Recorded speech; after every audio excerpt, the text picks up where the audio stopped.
Bienvenue sur Les jours d'avant, un endroit où l'enfance ne revient pas par les écrans, mais depuis les profondeurs de l'âme. Vous souvenez-vous du bruit d'une petite voiture en plastique qui crissait sur l'asphalte, ou de l'odeur d'une glace fondue dans son papier d'école? Aujourd'hui, nous allons ouvrir un vieux coffre à souvenirs. Et qui sait, peut-être y retrouverez-vous quelque chose de bien à vous. Par quoi commencer? Bien sûr, par une voiture fabriquée de nos propres mains. Ce n'était pas juste un jouet. C'était une vraie voiture de course. C'était notre Renault sans moteur, mais avec une âme. Qui s'en souvient quand papa ramenait une vieille planche du cabanon et que nous, avec mon frère, on arrachait les roues rouillées d'une vieille poussette abandonnée. Pas de visseuse, juste un marteau, des clous et le cri de maman depuis le balcon. « Attention aux doigts !» Dans la cour, on était 3 ou 4 pilotes. Celui qui avait une lampe en fer-blanc à l'avant, c'était le chef. Celui avec un volant fait d'une vieille poêle le plus stylé. Et si tu avais juste une corde et un bout de contreplaqué, tu étais quand même un héros. Qui se souvient de cette époque où on chérissait ce qu'on avait fabriqué soi-même? On roulait sur les allées en béton de la cour, chauffé à blanc en été, au point qu'on ne pouvait pas marcher pieds nus. Vous vous souvenez quand on freinait avec les pieds jusqu'à trouer nos baskets Dunlop? Et le C, Ur qui s'arrêtait quand la voiture basculait presque dans un virage? Aujourd'hui, les enfants ont des gyropodes et des moteurs électriques, mais leurs yeux brillent-ils autant que les nôtres à l'époque? Peut-être que le secret, ce n'était pas dans les jouets, mais dans la liberté. Et vous? Vous en aviez une comme ça? Ou peut-être que c'était celle du voisin et vous en profitiez discrètement quand il ne regardait pas? Vous souvenez-vous de ce moment debout devant le jukebox, une pièce d'un franc serrée dans la paume d'une main tremblante, et cette idée qu'on n'a qu'un seul choix, une seule chanson, une seule chance de l'écouter là, tout de suite. Le bistrot était petit, avec un vieux lino usé et des tables rondes recouvertes de nappes en plastique à fleurs.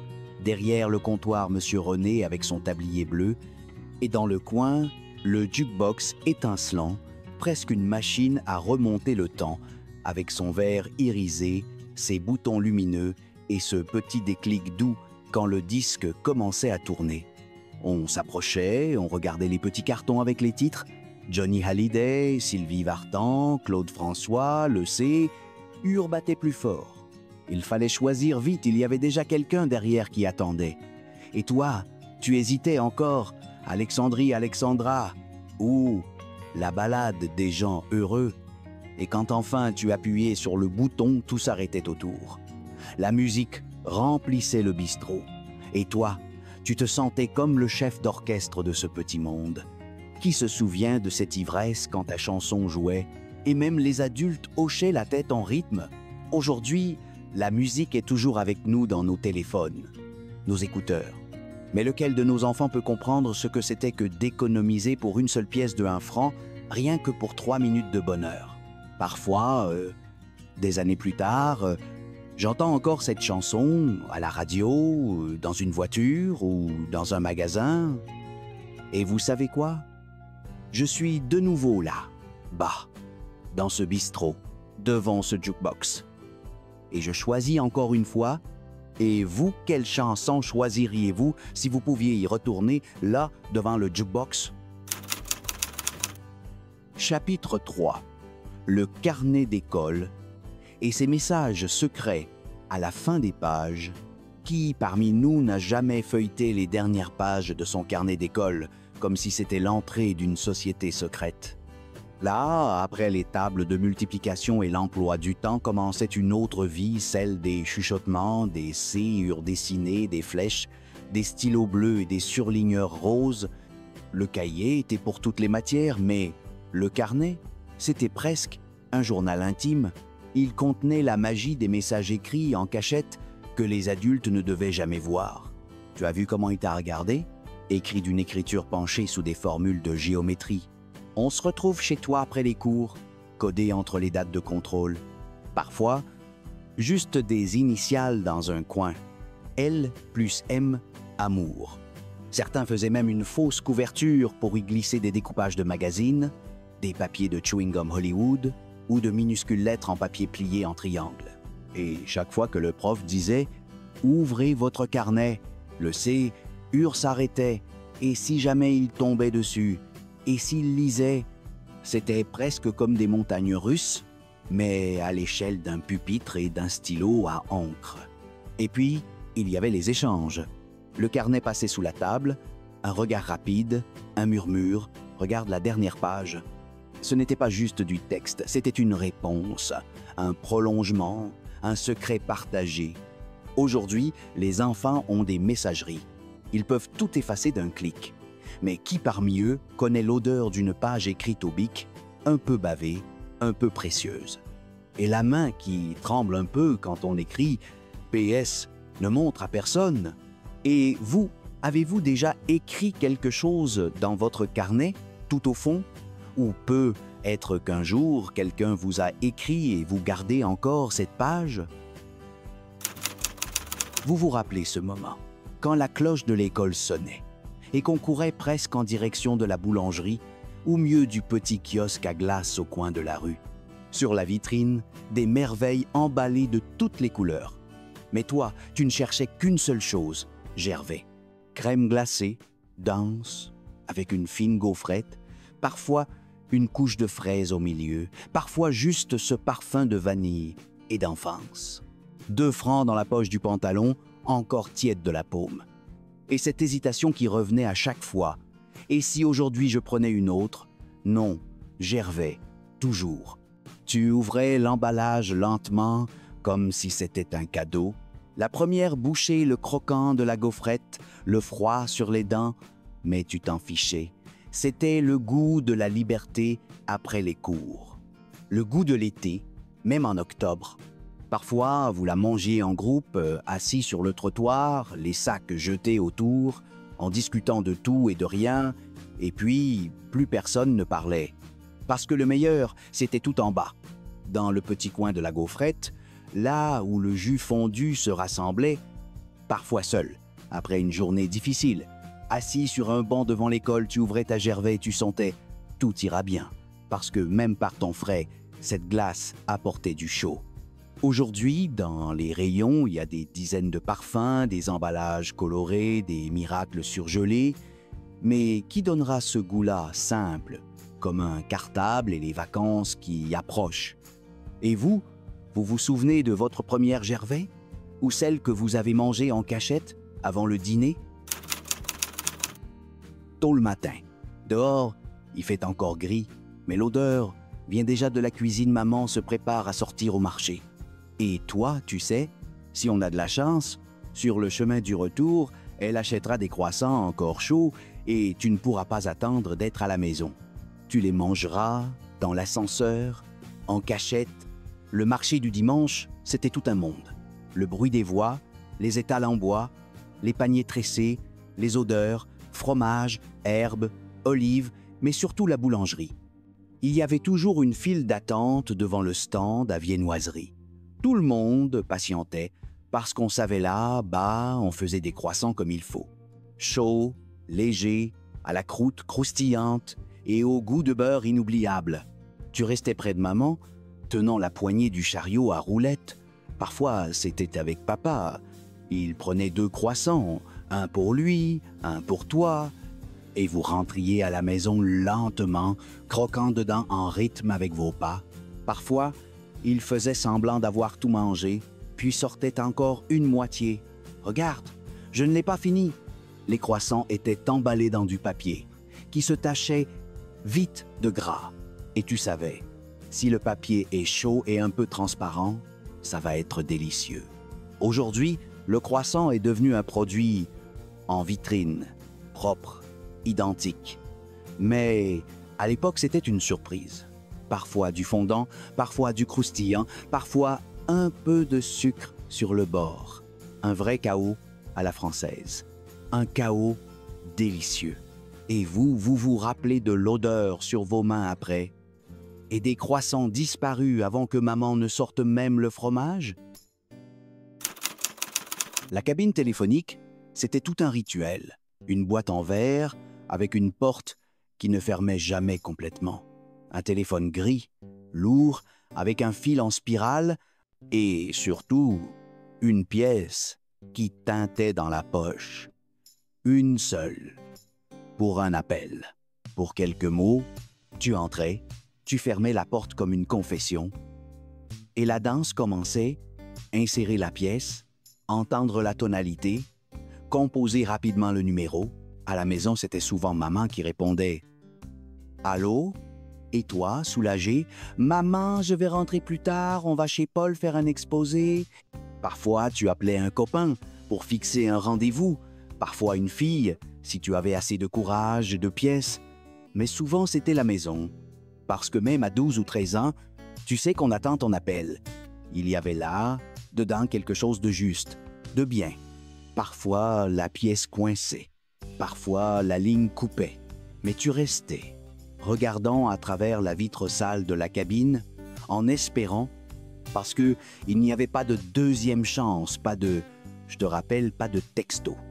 Et sur les murs de la cabine, des numéros, des prénoms, des flèches, des « J'étais là ». Une autre vie parallèle, écrite à l'encre ou au feutre, par des gens qu'on ne rencontrera jamais. Et toi, juste passage, mais qui laisse aussi une trace.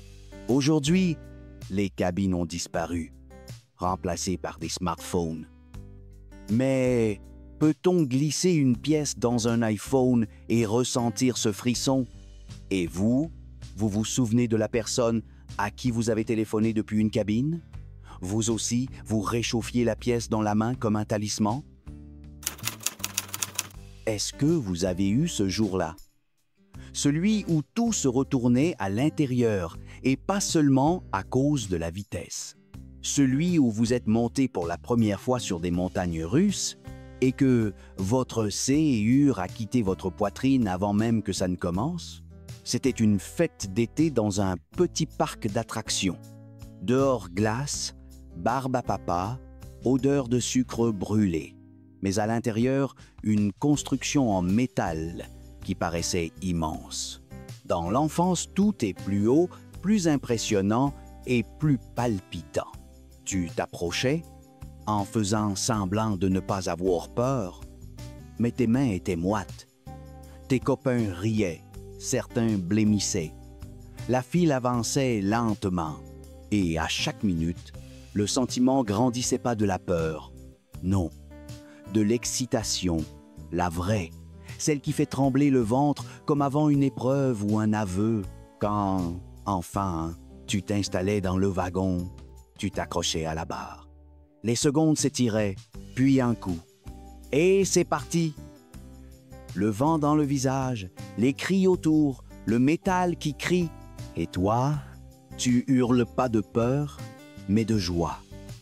Parce que tu voles, parce que tu t'es dépassé. Après des jambes tremblantes, un rire nerveux et cette phrase « encore une fois », parce qu'on ne vit pas ça chez soi, dans un livre ou sur un banc. Aujourd'hui, les enfants ont des simulateurs dans leur téléphone. Mais comment leur expliquer ce frisson réel quand il n'y a rien sous les pieds, juste l'air et du métal? Et vous, quelqu'un vous tenait la main? Ou c'est vous qui l'avez tendue à quelqu'un d'autre? Dans chaque classe, il y en avait au moins une fille avec le poignet couvert de bracelets en plastique, colorés, cliquetants, fins ou épais. Certaines les portaient juste pour faire joli, mais pour d'autres, c'était presque un message secret. Chaque bracelet une histoire. Qui l'a offert, où elle l'a trouvé, ce qu'il représentait. Parfois un rose vif, parfois 7 d'un coup. Et tu ne pouvais pas t'empêcher de regarder. C'était comme si l'été vivait autour de son bras. Il brillait au soleil, surtout quand elle ramenait ses cheveux derrière l'oreille ou écrivait dans son cahier. Tu étais assis de l'autre côté du bureau et tu entendais leur léger son tic-tic-tic. C'était comme un charme. Certains essayaient même d'échanger « Donne-moi le vert, je te donne le bleu ». Mais le vert venait de Marie. Et le bleu, je l'ai fait moi-même avec du fil électrique. Certains bracelets brillaient dans le noir. D'autres changeaient de couleur à la lumière. On les achetait au kiosque On les recevait en cadeau d'anniversaire ou on les fabriquait soi-même avec des pailles colorées. Et vous vous souvenez, quand quelqu'un a dit un jour « si elle t'en donne un, c'est qu'elle t'aime bien », et tu as observé toute une semaine si elle allait en enlever un et te le tendre silencieusement pendant la récré. Aujourd'hui, il y a des bracelets en ligne, personnalisés. Mais ce n'est pas pareil. Parce qu'alors, chaque détail comptait. Même le plastique pouvait être un symbole. Et vous avez reçu un bracelet que vous n'avez jamais oublié ou gardé un que personne n'a jamais vu. La voiture était vieille, mais fiable. Papa au volant, maman avec la carte, à l'arrière les valises, les couvertures, un sac avec les sandwichs, et toi, parfois, un frère ou une S, et toujours la radio, réglée sur RTL. Les vacances ne commençaient pas à la mer ou à la montagne. Elles commençaient sur la route. Avec l'odeur du siège chauffé par le soleil, le bruit du tissu, les chansons qui te donnaient des frissons. L'émission démarrait et tout s'arrêtait. Des chansons, des nouvelles, des histoires, parfois des jeux, parfois un animateur à la voix douce. Et c'était ça, le fond sonore du voyage. À travers les champs, les villages, les stations-service. Tant que RTL jouait, tout allait bien. Parfois, la réception devenait mauvaise, des grésillements. Papa râlait « Bouge un peu l'antenne ». Tu te penchais, tu tournais, tu cherchais. Ça y est, oui, le plus beau moment, c'était quand l'animateur disait « Et maintenant, une chanson demandée par Sophie de Bordeaux pour son mari adoré. » Et tu imaginais, qui sont-ils? À quoi ressemblent-ils? Quelle est leur histoire? Aujourd'hui, la radio est une appli sur smartphone. Mais à l'époque, elle était vivante. Elle voyageait avec nous. Elle respirait avec la voiture. Et vous vous rappelez de la chanson qui passait pendant ce trajet? Où vous aviez un animateur préféré? Il y en avait toujours à la maison, dans un tiroir de la cuisine, un peu trop haut pour que tu l'atteignes facilement. L'emballage était un peu froissé, un coin arraché, et à l'intérieur de jolis rectangles dorés, avec leurs petites dents sur les bords, et l'inscription LU au milieu. Petit beurre. Un goût simple, sans chocolat, sans crème, mais il y avait là quelque chose d'unique, comme un pull de maman qui sentait le savon. Tu savais que c'était interdit, pas de sucreries avant le dîner, mais tu allais quand même discrètement dans la cuisine. D'abord le parquet qui craque, ensuite le tiroir qui grince, puis un biscuit, juste un, puis un autre, et encore un. Le secret, c'était de ne laisser aucune trace, ou de replacer les biscuits parfaitement pour que maman ne voie rien. Le plus savoureux, c'était ce moment accroupi dans le couloir. Le dos contre le mur, tu mâchais doucement pour ne pas faire de bruit. Chaque bouchée avait le goût du plaisir interdit. Parfois, tu en glissais un dans ta poche pour le manger dans la cour. Tu le partageais avec un copain. Ou pas.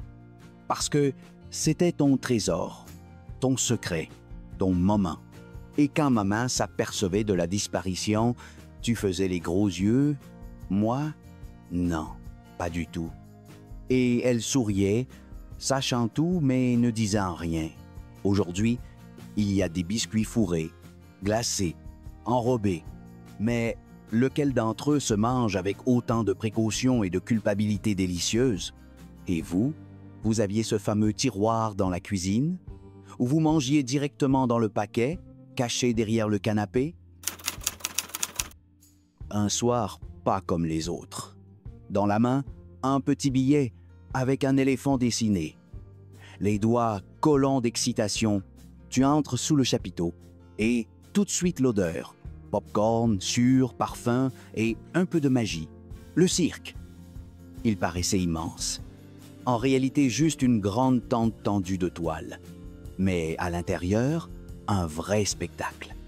Lumière vive, rubans rouge et blanc, bancs en bois alignés, tu t'asseyais. Et soudain, tout devenait silencieux. Tous les regards vers la piste.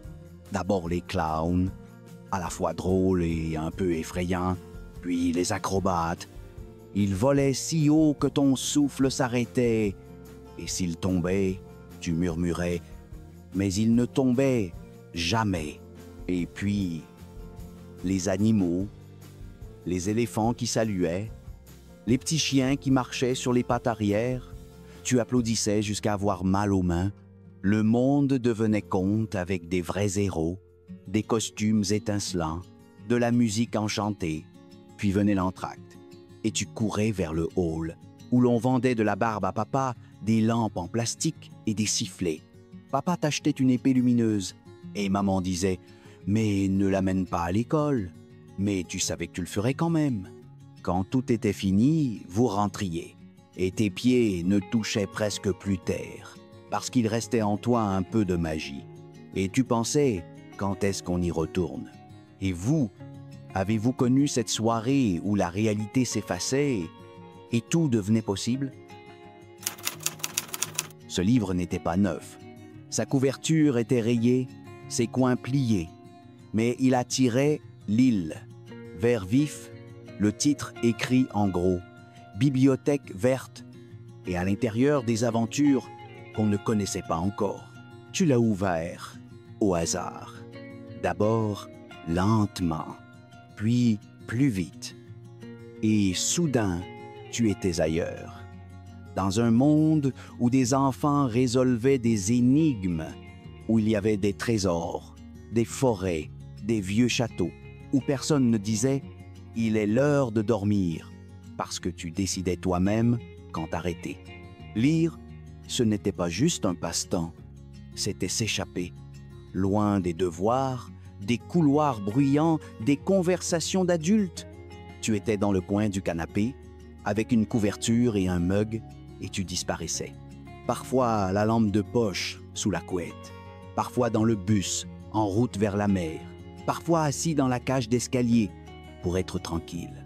Tu lisais, tu t'imaginais là, bas, héros toi aussi, courageux, celui qui trouve la clé. Certains livres, tu les lisais 2, 3 fois, tu les connaissais par C, UR, tu attendais que la bibliothèque reçoive la suite et tu recommençais. Aujourd'hui, on lit sur écran. Mais ce livre-là, il sentait le papier, l'été et un peu l'espoir. Et vous vous rappelez de la première histoire dont vous ne pouviez plus vous détacher, ou de la bibliothèque où elle dormait?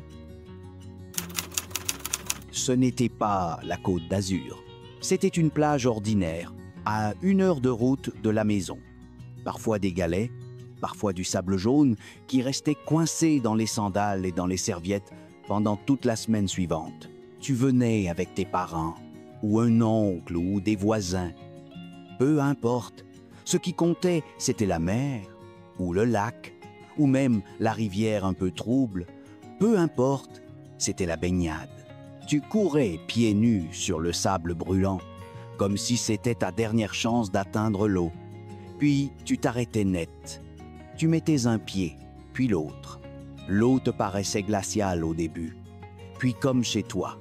Et ensuite, pendant des heures, tu creusais un fossé. Tu faisais des murs, une fosse, des tours. Ça s'écroulait, on recommençait. Ça fuyait, encore une fois.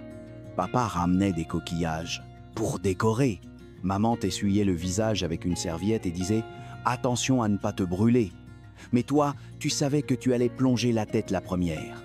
Parfois, il y avait d'autres enfants, inconnus. Mais en 5 minutes, vous étiez amis. Vous construisiez ensemble ou vous faisiez la course au plus haut château. Le soleil descendait derrière les arbres, la serviette était trempée, le sel séché sur la peau et cette fatigue, douce, juste, parfaite. Aujourd'hui, les plages sont sur Instagram. Mais celle d'avant avec sa nappe, son thermos, son matelas gonflé à la bouche, elle était spéciale. Et vous? Vous vous souvenez de votre premier château? Et qui vous a aidé à le construire? La boutique Tati, ce n'était pas juste du shopping, c'était une fête. Parce qu'on y allait exprès, parce que Tati voulait dire « il y aura du neuf ». Tu tenais la main de maman pendant qu'elle cherchait la bonne taille. Tu tournais devant le miroir en espérant que ça taille comme au grand. Parfois, c'était toi qui choisissais. Parfois, tu acceptais juste pour que ça aille plus vite. Mais le bal, c'était autre chose. La première soirée de l'école, de la lumière, de la musique, un vieux tourne-disque, des affiches, des guirlandes en papier. Tu te tenais contre le mur dans ta tenue toute neuve de chez Tati et à l'intérieur, tout vibrait. La robe avec de la dentelle ou la chemise avec des motifs. L'essentiel, c'était que ce soit neuf. L'essentiel, c'était que ce soit à toi. Tu regardais les filles tournoyer, les garçons rire, et quelque part dans ce bruit, ton moment. Celui où tu te décidais. Tu t'approchais, tu tendais la main. Tu veux danser? Peut être un non, peut être un oui. Mais tu avais déjà fait le plus important, devenir grand, rien qu'un soir. Dans la poche, un chewing-gum, sur les joues le rouge, sur le visage un sourire. Et tout ça, juste parce que tes habits étaient neufs. Les vêtements, c'était une armure, des ailes. Aujourd'hui, les enfants commandent en ligne. Mais Tati, c'était du vrai. Ça sentait le tissu, la poudre, les semelles neuves et l'espoir. Et vous vous souvenez de ce que vous portiez ce soir-là? « Tu as bu de l'eau ?» demandait mamie. Et tu hochais la tête. Mais ce que tu attendais, ce n'était pas juste de l'eau. C'était cette eau-là, avec du sirop de citron. Un liquide jaune, sucré, épais. On en versait une cuillère et tout un monde apparaissait dans le verre. L'été, la chaleur, la fenêtre ouverte, les grillons dehors. Sur la table, une bouteille avec une étiquette un peu décollée sur les bords, parfois un bouchon en verre, parfois en plastique. L'étiquette, sirop citron, tu versais toi-même. D'abord un peu, puis un peu plus, puis trop. Et mamie disait, « Il est fort, fais attention, mais toi, tu aimais quand c'était bien sucré, comme un soda, mais fait maison, comme une limonade, mais rien qu'à toi. Et c'était encore mieux avec des glaçons. Ou quelques morceaux de pommes. Tout le monde en buvait. Les voisins, les copains, même l'oncle qui rentrait du travail en bleu de chauffe. Tous venaient goûter cette douceur, simple, solaire, collante. Parfois, on avait du sirop à la menthe ou à la fraise. Mais le citron, c'était le roi. Il sentait l'été, le repos, l'insouciance. Aujourd'hui, il existe des boissons citronnées. Mais aucune n'a cette étincelle, cette douceur qui restait sur les lèvres. Et vous avez connu ce sirop-là? Ou vous le cherchez encore dans les rayons des supermarchés? Ce ne sont que quelques souvenirs comme des cartes postales sorties d'une vieille boîte. Il y en a tant d'autres, cachés dans les odeurs, les sons, les gestes, dans ces objets du quotidien devenus trésors. Peut-être que vous aussi, vous en avez retrouvé un ce soir. Alors partagez-le avec nous dans les commentaires.